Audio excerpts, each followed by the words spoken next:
Шоров Муаед Львович, майор Абхазской армии, герой Абхазии, посмертно. Родился 7 февраля 1962 года в селе Куба Баксанского района. Работал в налоговой инспекции, один из честнейших и достойнейших людей, коим может гордиться адыгский народ. Шоров был одним из первых добровольцев, участников Грузино-Абхазской войны 1992-1993 года. Вместе с возглавляемой им разведывательно-штурмовой группой участвовал в решающих сражениях: освобождение Гагра, Ахалшене, Сухума, Ткварчал и многие другие.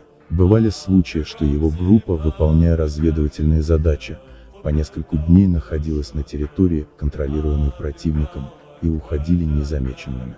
Группа Шорова была также в числе тех, освобождал Совмин.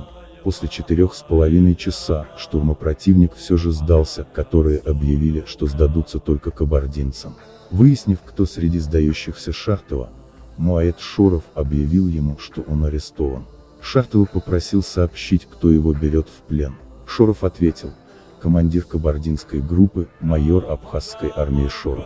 Шартову сдал свое оружие, предварительно записав в свой блокнот, кем и когда он арестован. Над зданием водрузили флаг Абхазии и пробитый пулями черкесский флаг.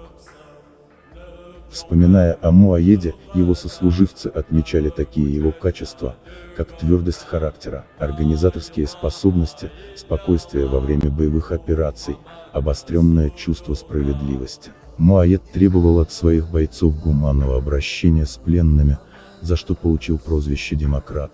Находясь в Абхазии, он не искал ни легкой наживы, ни громкой славы, не делал себе авторитета. Им двигало сострадание. Удивительно, насколько гуманным был этот человек, даже по отношению к врагам. Муаед Шоров погиб 11 августа 1994 года при исполнении служебных обязанностей. Но он навсегда остался в наших сердцах, как честный, справедливый и добрейшей души человек. Достойный сын великого народа.